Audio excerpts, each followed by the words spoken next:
You got your man Jayquan here, live lessons with the legends, and I got the legendary Mr. B and Born Unique of the Fresh 3MCs. What's up, my brothers? How you doing, Peace. brother? Peace. What's good? Everything is good. I'm well. Everything is good. Let's get right into it, man. The Fresh 3MCs, like, I say all of the time, you guys, yeah, you was involved with classic records, but Pete Rock shared a piece that I did on you guys the other day. Pete Rock was very pleased to see that somebody took time to, go into more detail about you guys' career. But what he called the era that you guys come from, he called the Lost era. And I've heard people say that before. The music so big that whole era from like 82, 83 to right before Pete came out, 87, 88, it is like a lost era. A lot of people got to go back and, a lot of the joints that was on Profile, Tommy Boy, that era does get glossed over. But there wouldn't have been a golden era if not from the era that you guys built before that. So I'm very pleased to deliver, to the people, the background of you guys. Like I was telling the brother Unique earlier, a lot of cats even know what borough you guys were from because we love the record, but people hadn't even seen a picture of you guys until y'all brothers provided me with that promotional picture recently. So I'll get right into it. Where were you guys born and raised, and what kind of musical influence did you have growing up before hip hop? You want to go first, Unique? Yeah, I'm gonna try this one. I'm gonna try this one. Okay. So, from my end, a lot of my family represented anywhere from Long Island to Westchester, but I grew up in the Bronx. Okay. For the most part, I'm from the Bronx, and primarily Co-op City, what we used to call the Power Section, Section 5. So a lot of riders that used to roll with Fresh DMCs when I was 13, 14 years old, it stemmed from that area, from Section 5, Co-op City. Influences I can't even begin. I mean, there's so many. It's so many. But as we were talking earlier, I started out. What inspired me for hip hop was the Holy Trinity, which you described them as. That'd be Kool Moe Dee from Treacherous 3. That would be Kaz. Oh my God, Kaz, that brother. I finally linked up with him, which was a surprise on Instagram. And then of course the one and only Melly Mel, who was the lyricist god, if you will, the brother who could spit and tell you the story about life in one bar. Yes. That was what got me lit up and want to rhyme. And I always dreamed of like being able to be if I wrote a rhyme, most of the time it was me almost either answering to something that they were saying or feeling like they were passing me the mic to get on next. And that's how I thought about it when I wrote. So those dudes, that was my real influence from hip hop. R&B could be all over the place. What kind of music was playing in your household growing up? Saturday morning when you was cleaning up, what kind was soul music playing in the household? Saturday morning growing up, man, that's Soul Train. Come on, everybody saw Soul Train. What was it? What was it Saturday morning? It was Soul Train, Kung Fu Classics. Yeah. You know what I mean? It was Kung Fu Classics and Soul Train. That was what that was about it. That took your whole morning. And right. Those silly what was those alphabet? What was that show? Schoolhouse Rock. Schoolhouse Rock. That's my joint. That was my joint too. You know what I'm saying? The closest thing you ever got to politics was Schoolhouse Rock. Yeah. Go ahead, B. Take it over, man. Okay. Well, growing up in my household, we listened to a lot of R&B, and like the Isley Brothers, Earth, Wind and Fire. Groups like that, Marvin Gaye. And then before that, when I was staying with my grandparents, it was like, wait a minute, excuse me, Sam Cooke, what I'm saying, and a lot of earlier music back then. So I had a good upbringing as far as versatility listening to music.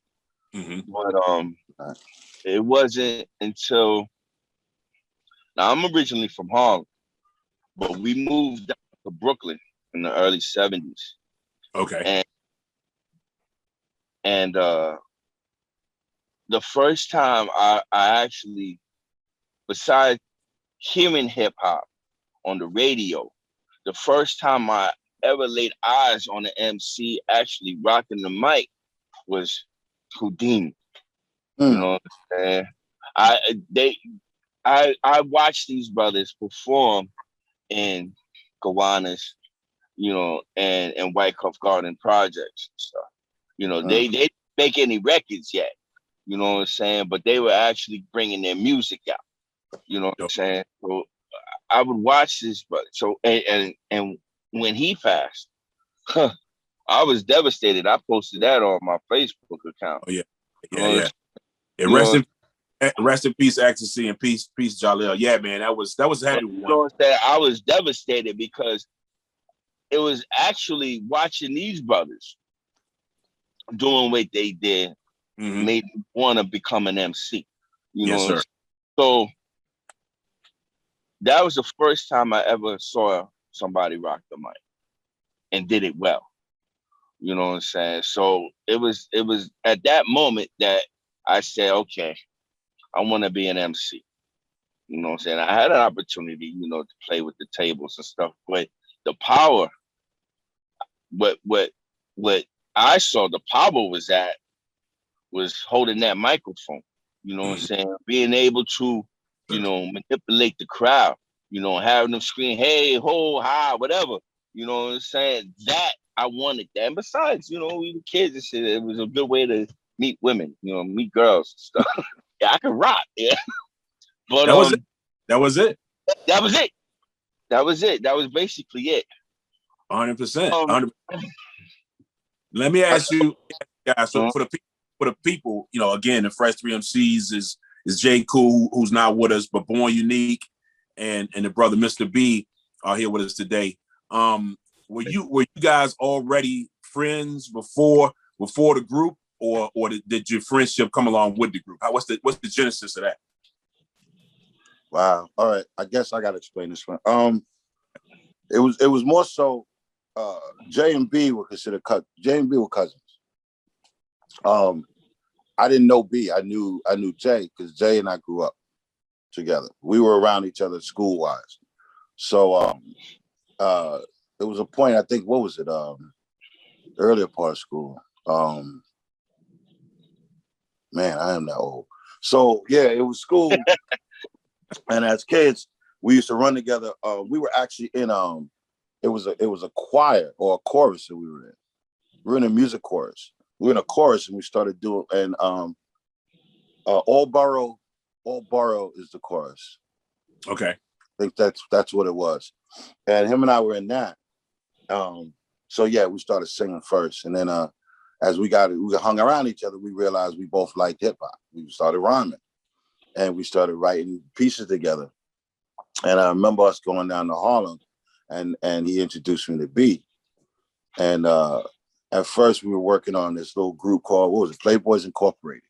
Playboys Incorporated. And, yeah. It was Playboys Incorporated. And we put it together. And, he brought B in. He was like, yo, it's my cousin. I mean, he rhymes too. And it all started with, we would just be at the house and just start rhyming and pass the mic and seeing what we can do. And from there it became writing routines. But before that, it was just having a DJ just starting to cut and scratch around us, and we would just rhyme and rhyme and rhyme and rhyme and sit there writing rhymes. And it was just, we would just kept building from that. And B and I realized how much we had to come because we both Geminis. We only about a couple of, what was it, maybe a week apart. Year older, but a week apart. And so we were the twins of the family. We became the twins in the group. You know what I'm saying? One was evil, one was, not so evil. But yeah, which one were you? Yeah, I was evil.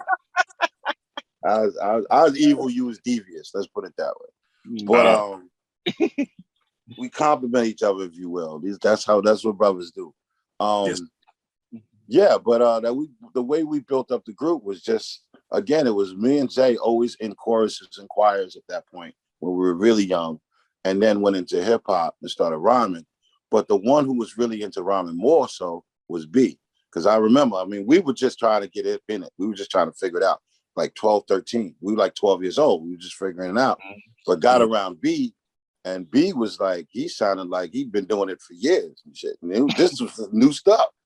So he kind of led us into it. Where it was like, yeah, man, we had this brother with us. It's on. We can get this popping. And we did. We just started building it. I think who was our first DJ? It was Jerry G. Gerard. Gerard. That kid Gerard. Playboys Incorporated was with Jerry G. And yeah, and that's what I recall. Divine came along. And then Divine came in. That was dope. Divine came through. Yes, sir. And Divine was good with his. He was nice with his. The only problem that we had with Divine is his availability. You know he was busy. saying? He had a lot of stuff going on. There was always something going on with him. So we needed a backup for, you know what I'm saying, our primary. Now Divine was our primary DJ. Well, we gotta say for the record, Divine was the nastiest DJ we had. There was no question about that. Okay. That brother could find the right beat for the right moment at the right time every time. Absolutely. He would just sometimes you wouldn't be able to make it when it came to a show or when it came to to putting something together. Like if we were at the last minute, we want to do a party or we want to go to an event and need a DJ, sometimes he wouldn't be able to make it. So we would have a backup, which was Jazzy. And we brought Jazzy in. Jazzy was from Valentine, right here in the Bronx. And he was good. You know what I'm saying? That was our other dude. That was our backup man. But go ahead, what were you saying, man? Jazz and I'm gonna piggyback off of what you was just saying, and Jazzy wind up being more available. You know what I'm saying? So he got the exposure at the shows. You know what I'm saying?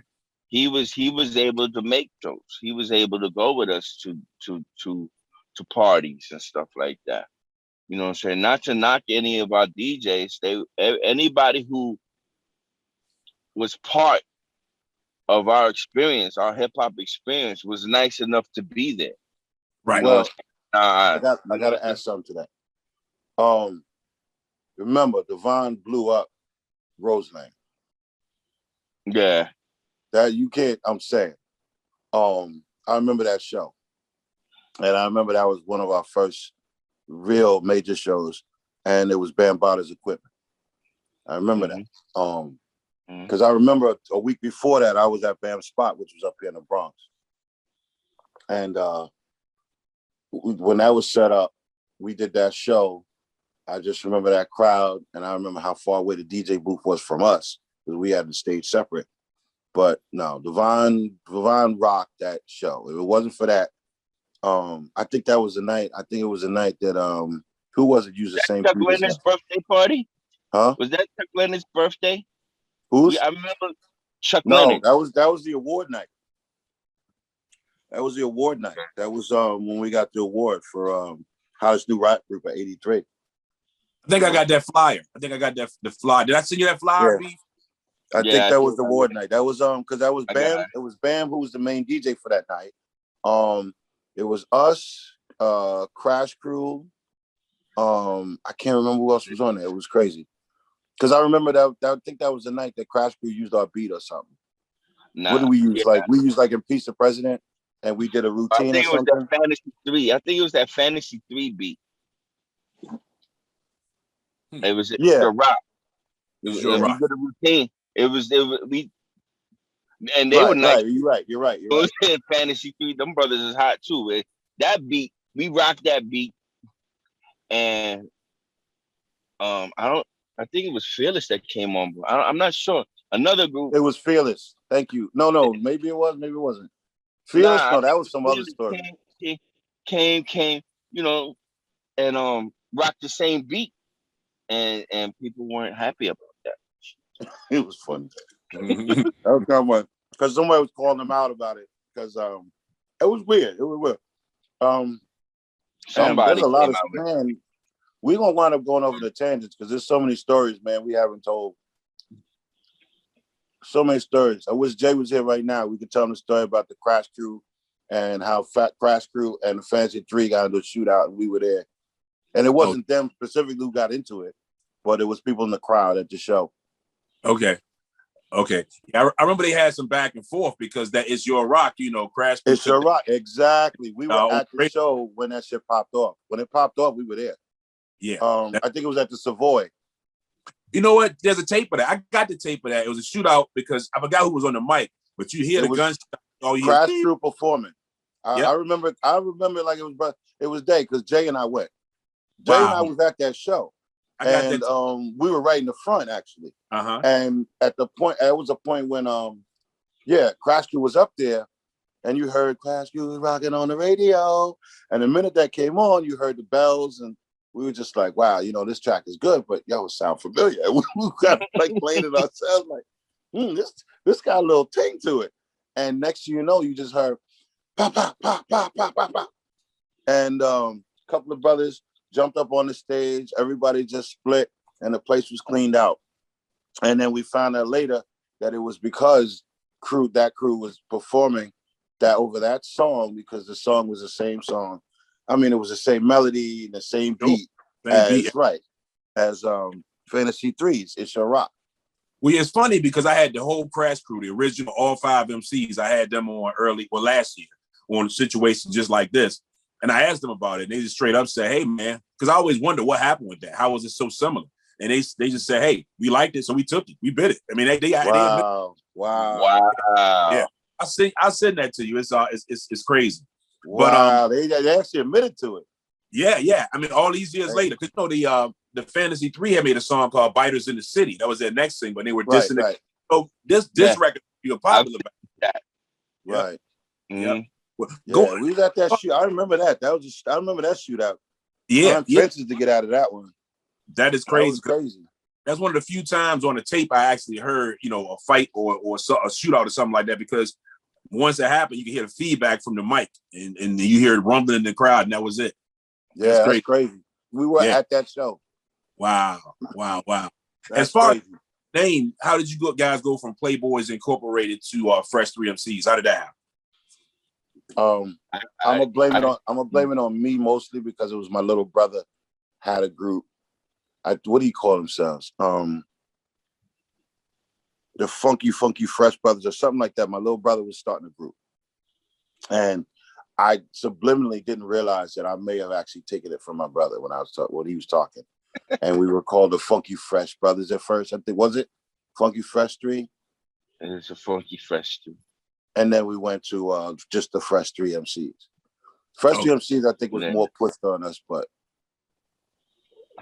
yeah, there was another time that our name change came up, and we were sitting in front of Music and Art, and that's the school that Jay went to. Mm-hmm. And this is when it was on up there in Combin Avenue in Harlem, not where it's at now.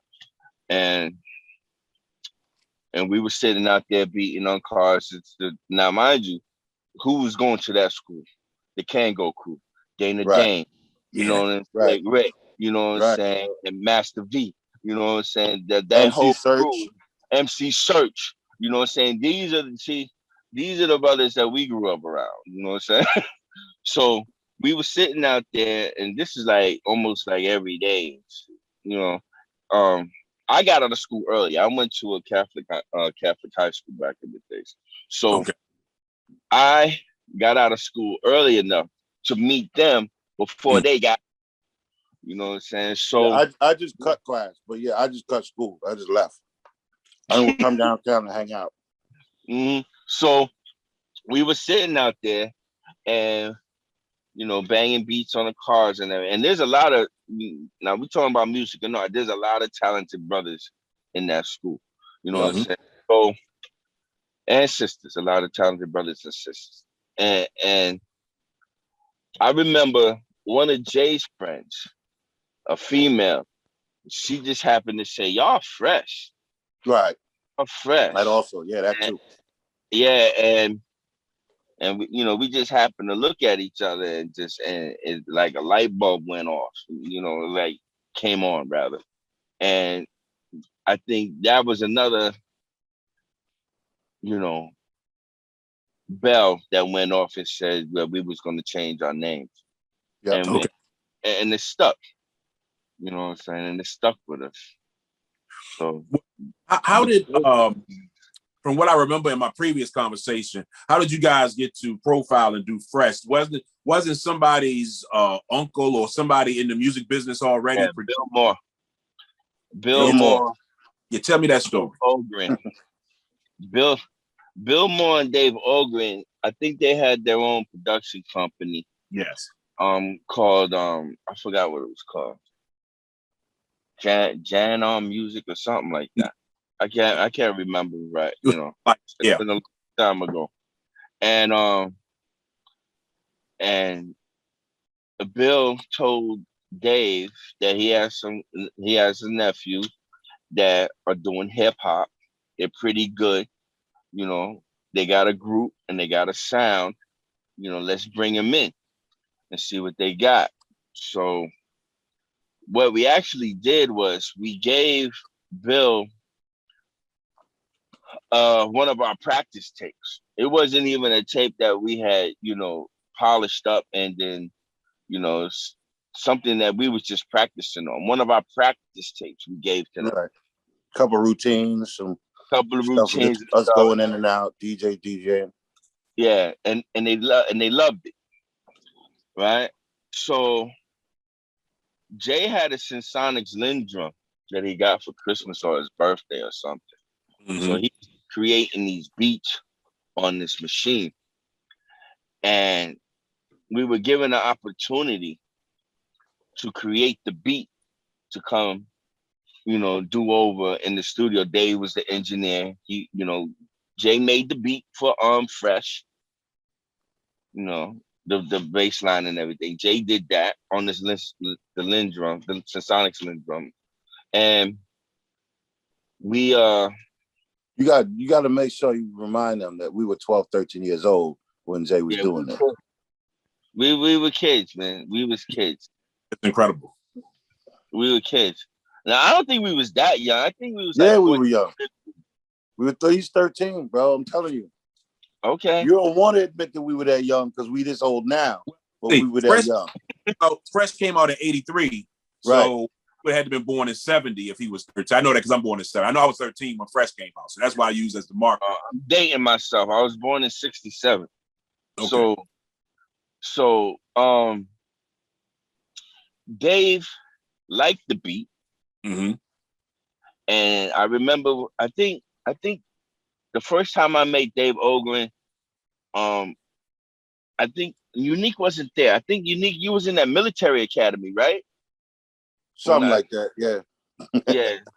You was in, yeah. So the first time Jay and I met Dave Ogren, Unique wasn't there. So he's the one that came up with this concept of, he wanted to piggyback off our name, which was Fresh, and he said everything is fresh. So he had this whole concept in his head on what he wanted to do. Okay. He had the reverse thing. He just wanted us to talk about Fresh. What was fresh at the time?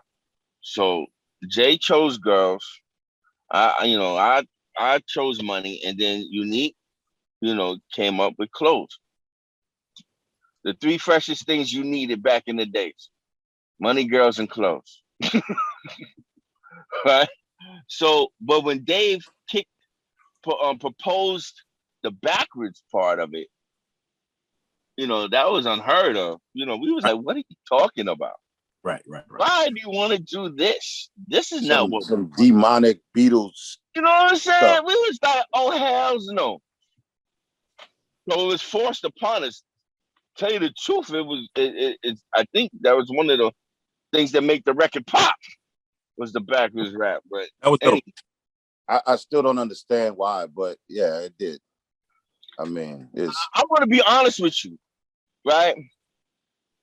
I didn't like Fresh. I didn't like Fresh. I was with you on that. We never talked about it. We always said that. Wow. We didn't like Fresh. Y'all like Fresh? Then y'all gonna love the stuff that we gonna come with next. Then that's what if y'all like that, y'all like that. Okay. Then wait till you get to hear the other stuff we got. And And every time we wanted, I keep going back to that, man. Every time we wanted to do something else, man, Profile just put a muzzle on us, man, and I hated that. I hated that, bro. We got a lot of Muslims. Let's. I mean, I love the fact that you're saying that because I mean, if you weren't going to say it, I was going to say it. Here's the thing. Fresh was we treated it like a jump off. It was like we were like, cool. If we could get in the game, this is how we gonna work the game. But we just tried to work it too quick, and I think that was our mistake. That was one of the errors that we made. And I'll say it to say that Fresh was fun, but we saw the direction it was going to take things.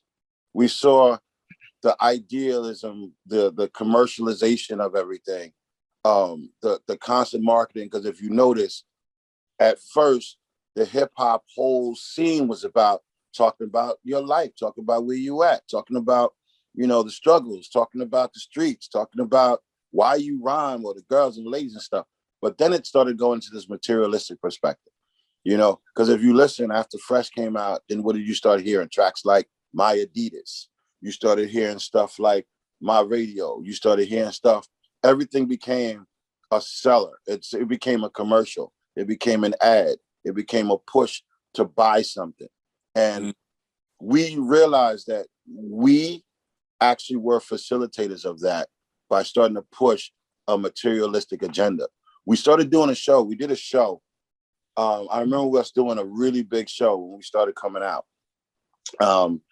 And this lyrics, some of the lyrics in my joint was it sheepskins and bombers up and down the block. Dope. We get to this, and here I am, 14 at the time, standing on a stage with women like 22, 23, 24, 25 years old in front of me, a bevy of them in sheepskins and bombers and fur coats, new minks, just like the lyrics. And I'm saying to myself, wow, it's cool, but did I push that agenda, get them to do this? That's crazy. If I say the right thing, I can lead them to a certain direction. And I started to think like that. And it was kind of crazy. I saw as much as it was fun, it was also a little dangerous that we were able to manipulate people to get them to flow in that mindset. I talk about sheepskins and bombers. Now everybody's showing up at the party in sheepskins and bombers. I talk about fresh new mink. Everybody gonna show up with a fresh new mink. You know what I'm saying?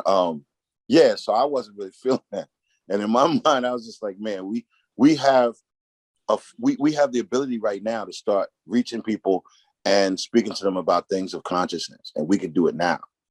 But I think we moved too soon, and the powers that be, that was the boy Corey Robbins, and the rest of them fools at Profile wasn't trying to hear that. They weren't. They wanted us to be kooky and fun and just music, and they didn't want hip hop. They really did. They knew it was up and coming. They knew the culture was brilliant, and they wanted a piece of the cake. They wanted a piece of the pie.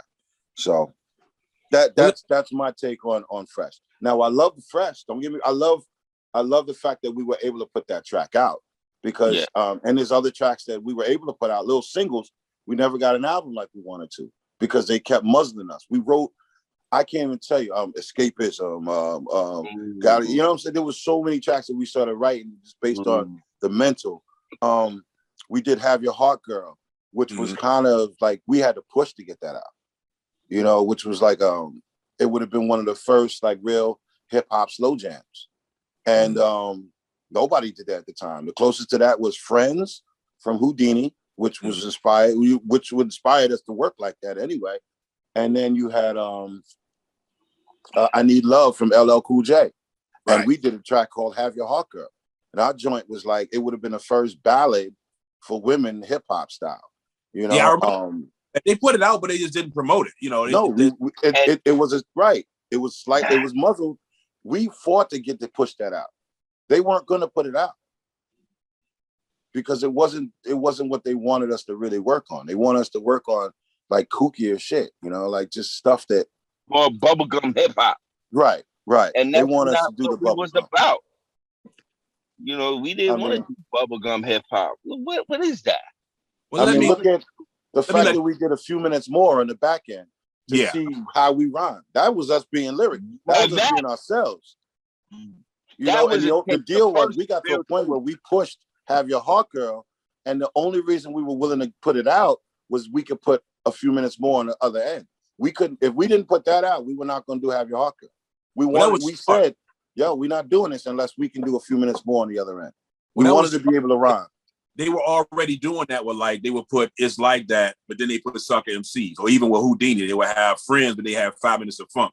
So you started getting the the conscious song or love song, whatever it was, and then you have something for the street cats that that want to hear some MCing. So I thought that was a brilliant idea. They just didn't push it. But just backtracking a little bit, but for the people that don't know, Fresh 3 MC were members of the 5%. So they wanted to put knowledge into these records. And it's amazing what you were saying about if you could get them to wear sheepskins, bombers, and minks, then maybe you could get them to look at something else. Big Daddy Kane always said that. He said he looked at Run DMC and he said if they can wear no strings in their shoes and influence people to do that and influence people to buy Adidas, maybe I can put something in my music. That's a fact. Subliminally, where and I think I wish at the time more brothers had took that frame of mind of, okay, we're very influential. Let's say we be influential in this way and not just the materialistic. Which is why I love the consciousness that started to come out after that. Yes. I mean, as we were being muzzled, we watched other people coming out of that not muzzled. Stetsasonic, my brother Daddy O and them, AFR, ICA. Africa was banging. I mean, anything they put out was conscious. X-Clan came out. Poor Righteous Teachers came out. On Profile. So actually, it was just right. It was crazy. Like we started, but see, like they only came out on Profile when Profile started to see. Profile wouldn't take a chance on something unless they saw money in it already. Right. So if we wanted to do conscious, they weren't going to let us do it because we were kids. They could kind of control us in a sense. But then they'd hear something conscious come out and say, wow, there's some money in that. All right, let's sign a conscious artist for this. Let's get this person to do it. So there was a lot of that going on too. I mean, I think the most celebrated time for us on Profile was when our man got signed, which is Dana Dane.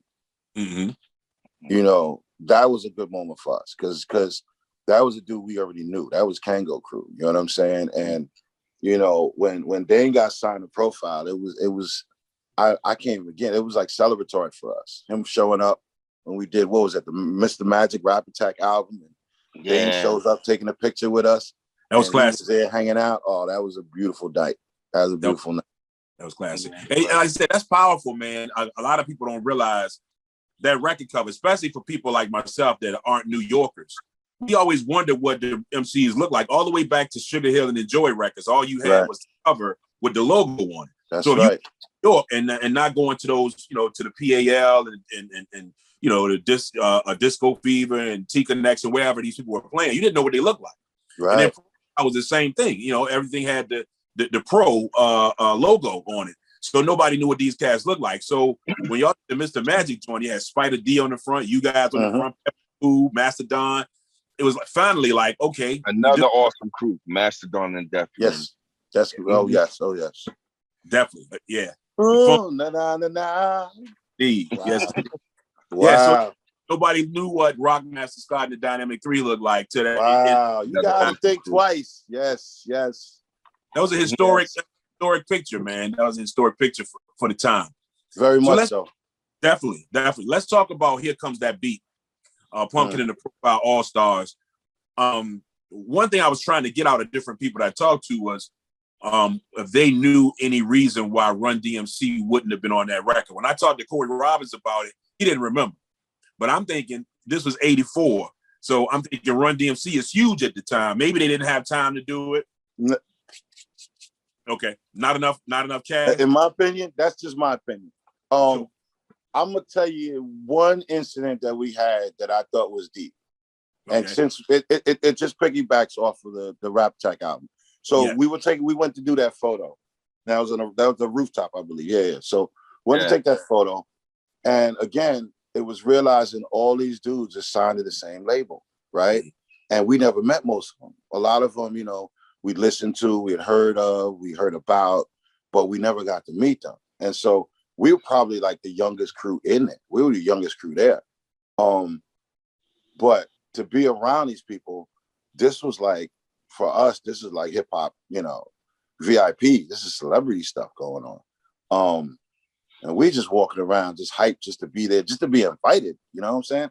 We thought there might be just a freestyle might come out of this and somebody might beat on something. And we all just start passing the mic and having some fun. That's the night we actually, is it the night we met Disco 4? Was it, I'm trying to remember I don't remember my time frame now. But Disco 4 was there, which was hard. You know, these brothers rap about school. Those dudes was tight. Then we walking around, you know, we bumping into people. Dane and Dane, we got the roller. We're like, yo, what you doing here? And we were just making fun. Knowing he got signed, knowing he's on profile, so we celebrated that. And then Run DMC show up. And I remember walking up, you know, them walking through, yo, what's up, man? How you doing? You know, you Ron was, hey, how you doing, man? What's up? I was like, how you doing, bro? What's going on? Listen, man, we love your stuff, man. You guys are tight. You know what I'm saying? We'd love to come see your show one time. And right off the bat, Run, yeah, we about to do this tour with Aerosmith, and it's gonna be this, that. And I was just like, yo, I didn't even ask you that, bro. I'm saying, I'm just trying to give you props, man. Like, but it was just the energy he came off with. Was just like, you know, up here, you know, about himself. And I was just like, my brother, you know, DMC, humble. The brother was just, how you doing, man? Yo, Mark, you know what I'm saying? Yo, unique, right? Yo, y'all, yo, FRES. And it was just this energy was just like, yo, you knew the cat was real, you know what I'm saying?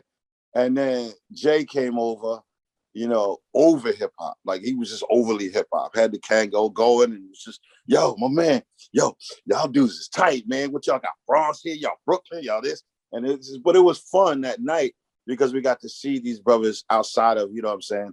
Just like, because we didn't have videos out. A lot of these dudes was doing videos now. A lot of these dudes was touring with real bands and bigger bands. But the fun ones was just those moments where we got to meet these dudes that we never met before. So that was really good for us. And inspired us to keep doing what we did. You know what I'm saying?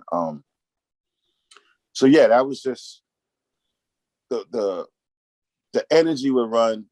I could kind of tell like the dude was just, you know what I'm saying, pay me, you know. No offense, but Jayquan Hyde had that same energy sometimes too. Andre was just, if you ain't talking to Andre about some money, Andre was just like, yeah, well, you know, okay, I don't know. We'll think about it. You know what I'm saying? They had a better concept of what the music business was. Yeah. They knew already get paid. Right. You know what I'm saying? We weren't thinking about that at all. Get paid. We weren't thinking about that at all. We weren't mentally thinking like that. No, we weren't. No, we weren't. Like you said, a youth of it. I've been there. When you're young, you just want to rhyme. You want, like you said, you was hoping a cipher pop off. Well, everybody, we were just having. We just want to enjoy it. Facts. Yep. So B, do you remember the session for Here Comes That Beat? Was everybody? It was everybody in the same. I know now the way we record, people email their voice, verse saying you can have 20 people on the record. They never got to be in the same place. Was everybody all there at the same time recording Here Comes That Beat? Well, when we walked up into the studio, if I remember correctly, Jekyll and Hyde had completed their part already, and they had left or were about to leave, and everybody was in the same session. You know, Greg G was sitting there, Mr. Troy was sitting there. Yeah, you know, Disco 4 was there. You know what I'm saying? And Peso was sitting there.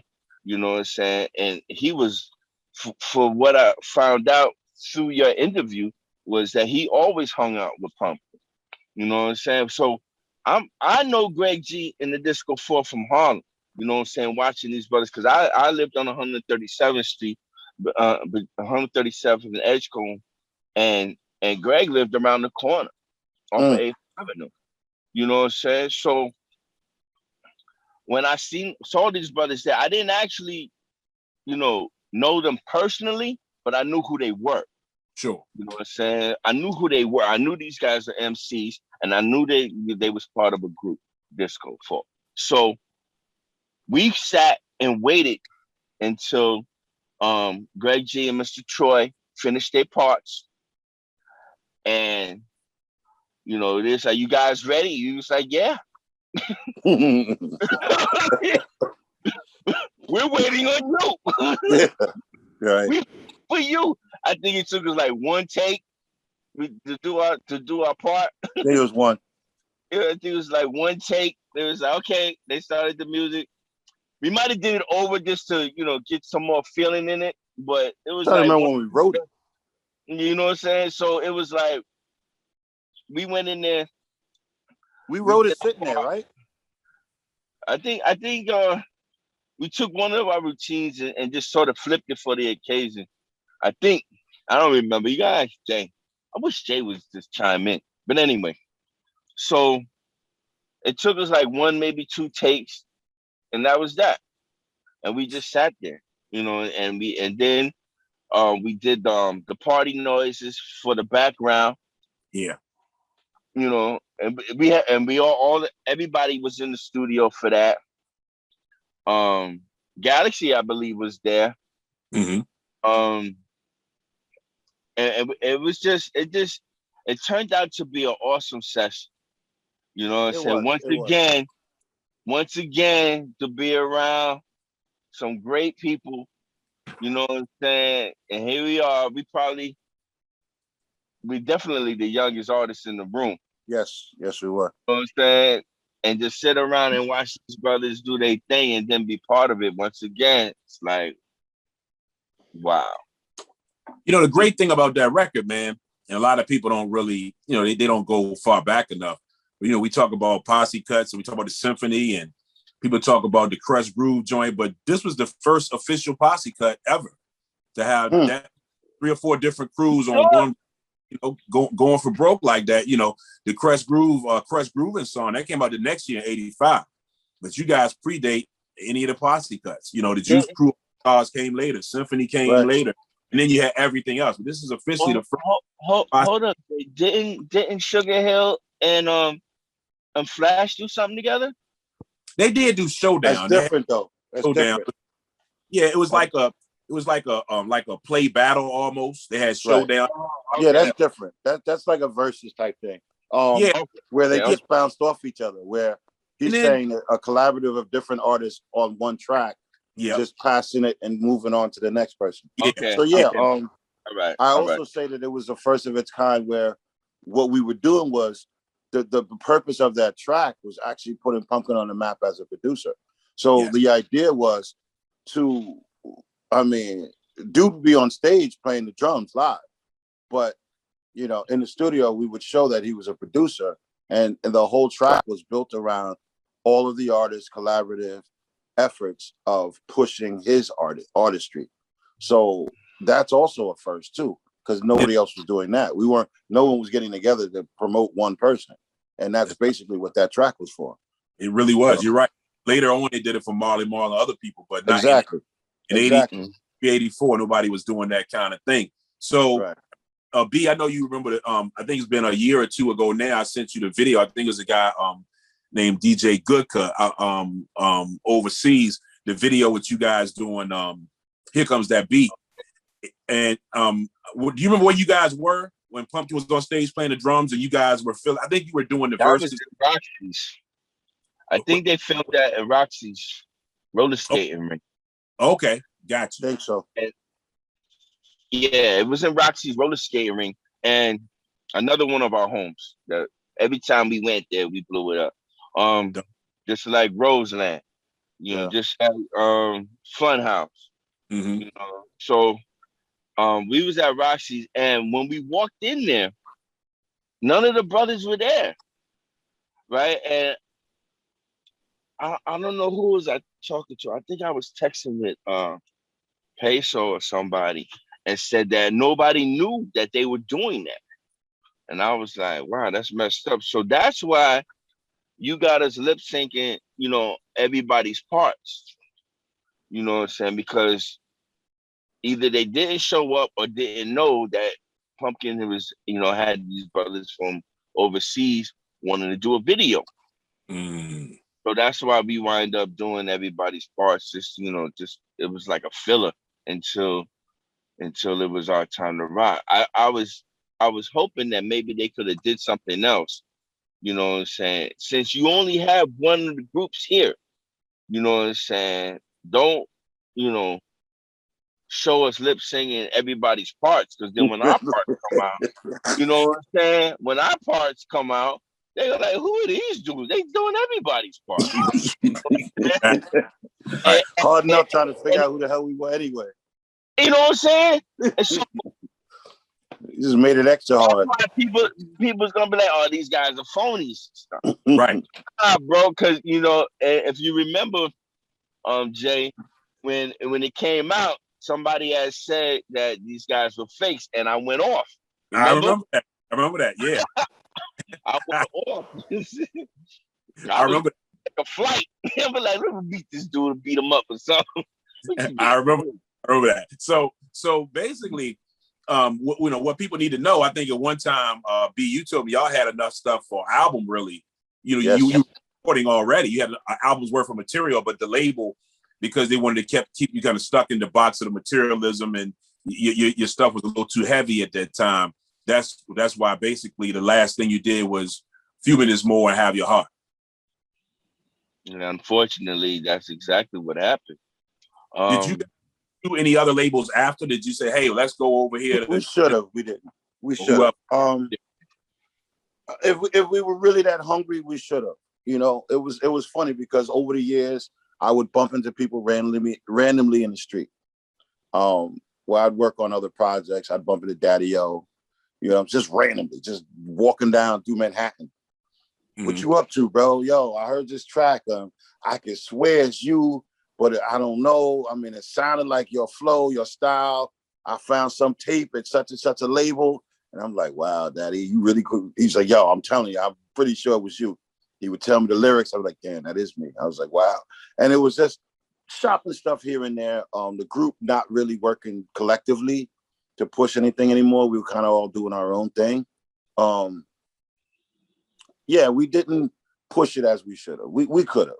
You know what I'm saying? We could have just kept going. I don't think we were hungry enough. You know what I'm saying? We weren't hungry enough to just go, you know what? We can still do this, man. We don't need these clowns. Because we had recognition. People did know who we were at the time. So we could have actually, snowballed that into something else. We probably could have. Or just step back. I mean, we went different directions. You know what I mean? Do you think the bad experience and Profile, do you think that might have kind of broken your spirit to continue to do it? It did for me. It did, really. It did for me. That experience with Profile sort of took my eagerness and my enthusiasticness of doing hip hop like out of me. You know what I'm saying? I didn't like the fact that they put a chokehold on our creativity, and I didn't like that at all. And I didn't want any part of it after that.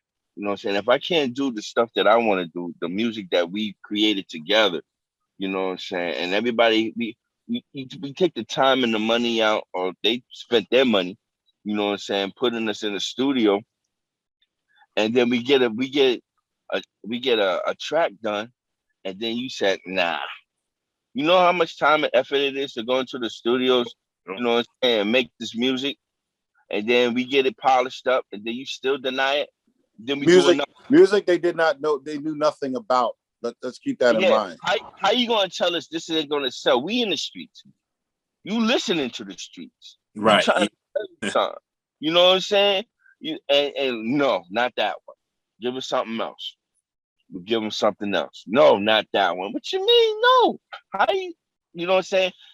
That continuously being denied creativity for me was enough for me. After we parted from Profile, I took 3 steps back.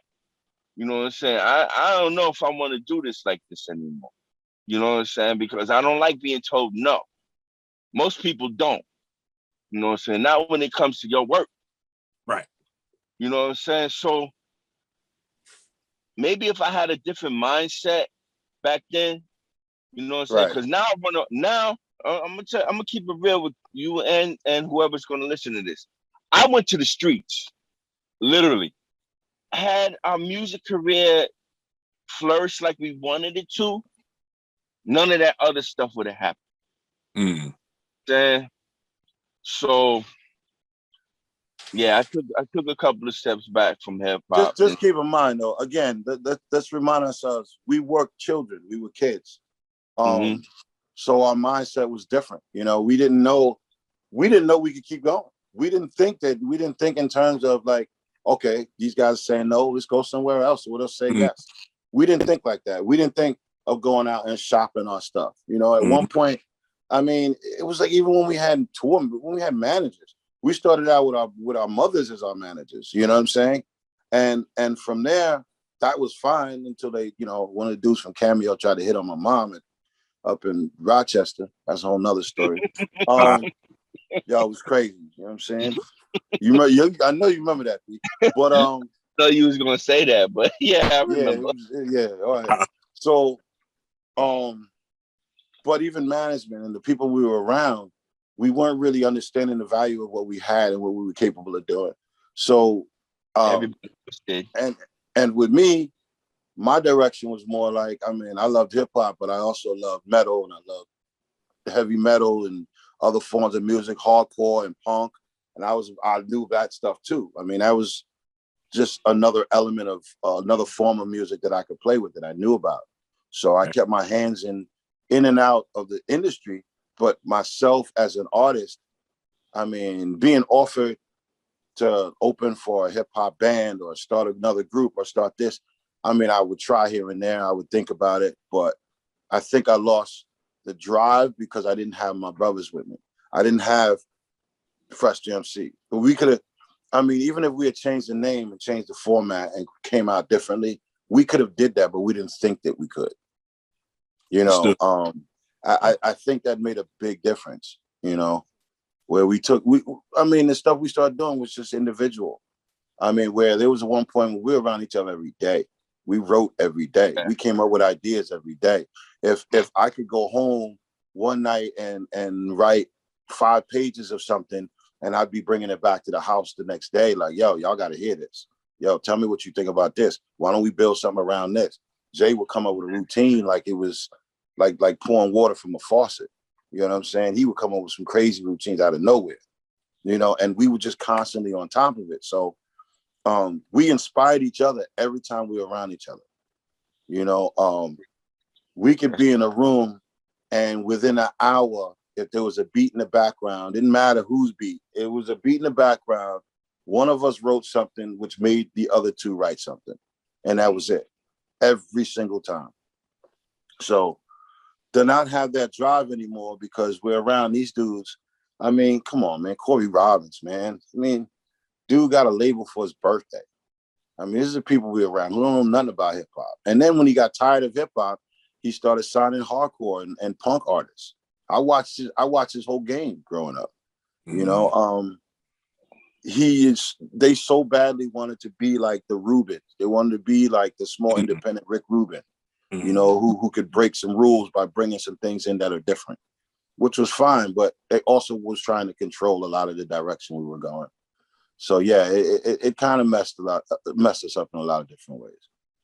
So I know for those of us who do music, you could go into it and out of it, and you can take your breaks or whatever. But it's for most of us, it's a bug that stays with us. Are y'all brothers still doing music today? Are y'all attempting to try to? I know I seen pictures of y'all together recently. I don't know if it's just on some friendship vibe or music vibe. Are y'all still doing music, still writing, making beats and things? Well, I'm gonna say this real quick, but it's beyond friendship vibe. It's family vibe, no matter what. We family. Yeah. That's it. We stuck with each other. You know what I'm saying? I don't have any other love for brothers and sisters out here like I have for these guys. You know what I'm saying? We butted heads. Times we didn't speak for years, but there's no greater love than the family that you had growing up in the streets, out of the streets. You know what I'm saying? And especially when we in that studio. I mean, I couldn't have had a better time. You know what I'm saying? Yeah. With me now, art side, I mean, I do everything. So from graphics to digital art to, I mean, I still have my hands in different things. I'm a managing partner of a vegan restaurant right here in the West Village. So, you know, part owner. So I'm always down there, and we only focus on what's old school. If it ain't old school, it ain't in there. You know what I'm saying? We don't know nothing else. Yeah, saying I'm looking forward to you coming up here. So soon, bro. Yes, sir. I greatly appreciate you brothers taking time out of your schedules and, like I said, the personal, you know, things that you have going on. I got something to show you real quick. Okay.